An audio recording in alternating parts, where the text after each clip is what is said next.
Hier alors que nous étions en vacances au Canada, nous avons rencontré de jeunes Africains dans le métro de Montréal. Ils étaient très engagés dans une discussion dont l'objectif était de démontrer que la sorcellerie africaine frappe de plus en plus la diaspora sur le continent américain. Nous avons retenu 2 cas de personnes qui d'après ces jeunes Africains viennent d'être victimes d'une force mystique qui a réussi à traverser l'océan. La première situation était le cas d'un immigrant invité à quitter le Canada pour fausse déclaration alors qu'il avait produit un faux diplôme dans sa demande d'immigration et l'avait oublié lorsqu'il était allé demander la résidence permanente. En demandant la résidence avec ses vrais diplômes et sa vraie formation, il avait conduit l'immigration à investiguer et à découvrir qu'il avait fourni un faux document et devait quitter le territoire avec une interdiction de 5 ans. La seconde situation était le cas d'une famille du Nigeria qui vit actuellement une situation qu'on ne saurait souhaiter à personne. La maman de cette famille a étudié au Canada et a obtenu son diplôme en 2019. Malheureusement dernièrement le ministère de l'Immigration s'est mis à la soupçonner d'avoir utilisé de faux documents lorsqu'elle avait fait sa demande pour entrer au Canada en 2016. En fait, il faut comprendre que la dame avait un très bon boulot au Nigeria avant de décider d'immigrer au Canada en 2015. Pour immigrer, elle avait fait affaire avec un homme qui était connu comme consultant en immigration. Le consultant avait bien géré son dossier et lui avait remis en échange d'argent, un visa, un billet d'avion et une lettre d'admission dans une université canadienne. C'est comme ça qu'elle avait pu voyager et arriver au Canada. Malheureusement, dès son arrivée au Canada, elle avait appris de son consultant en immigration qu'elle n'avait plus de place garantie à l'université et qu'elle devait plutôt être sur une liste d'attente. En cherchant à comprendre, l'université l'avait informé que sa lettre d'admission était une fausse lettre. Ceci ne l'avait pas la découragée et elle avait réussi à s'inscrire dans un collège communautaire de la Nouvelle-Écosse où elle allait obtenir son diplôme en 2019. Elle avait donc heureusement pu achever son rêve de se forcer au Canada et s'y était installée. Son mari et son premier fils né au Nigeria étaient venus la rejoindre et avaient tous la résidence permanente. La famille s'était vue s'agrandir avec la venue au monde d'un nouvel membre né au Canada. Seulement, parfois les bonnes choses ne durent pas et comme déjà mentionné, récemment l'immigration a contacté la dame pour un faux document qui était dans son dossier de 2016.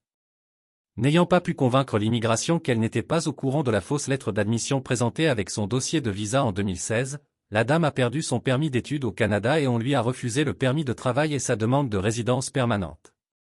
Comme un malheur ne vient jamais seul, son mari et son premier fils né au Nigeria et qui vivaient avec elle au Canada ont aussi perdu leur statut de résident permanent.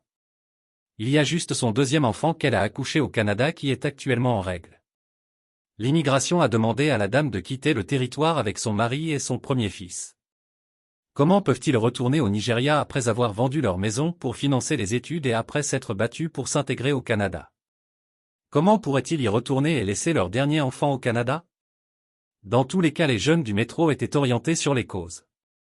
Ils étaient d'avis que ceci ne pouvait résulter que des forces mystiques venues du Nigeria.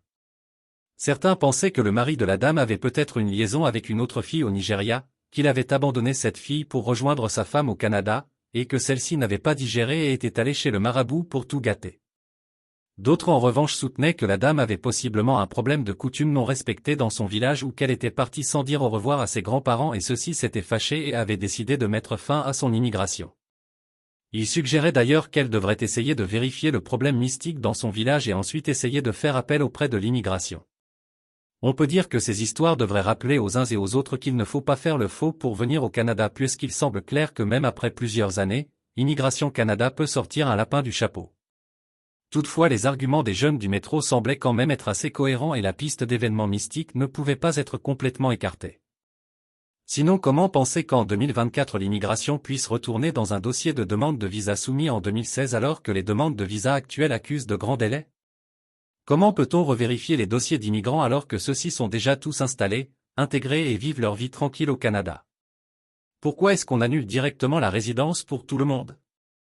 Beaucoup de questions, n'est-ce pas? Et si tout ça était un avertissement du Tout-Puissant, du fait qu'une fois intégrés au Canada, la famille a cessé de prier et de servir le Dieu qu'ils adoraient lorsqu'ils étaient au Nigeria? Ne dit-on pas que le confort en Occident éloigne les hommes de Dieu? Notons toutefois que nos recherches montrent que ceci n'arrive pas juste aux Africains. Par exemple en 2023 il y avait une femme de 24 ans originaire de l'Inde qui avait vécu la même situation au Canada, et toujours pour une fausse lettre d'admission. Elle soutenait qu'elle était juste une victime et que le document problématique avait été falsifié par le consultant en immigration qui avait géré son dossier, exactement comme c'est le cas pour la jeune femme originaire du Nigeria. Elle aussi soutient qu'elle n'était pas au courant que la lettre d'admission était fausse. Son consultant de son côté soutient que lui aussi ne savait pas que c'était un faux document et qu'il avait fait affaire avec une firme pour l'admission de la dame à l'université. Il ajoute que cette firme a disparu et n'existe plus. On peut donc difficilement mettre ces situations sous le coup des coutumes africaines étant donné que même les Indiennes en sont victimes. Dans tous les cas, toi qui écoutes cette histoire, tu dois comprendre qu'il faut éviter d'introduire du faux dans tes dossiers si tu veux immigrer au Canada. Quel est ton avis sur la situation de cette famille africaine? Problème mystique ou uniquement une conséquence de la fraude? Merci de nous laisser ton commentaire. Like, partage et abonne-toi si ce n'est pas encore le cas. Et si tu veux toute l'histoire de la famille nigériane, va la lire sur le site de Radio-Canada.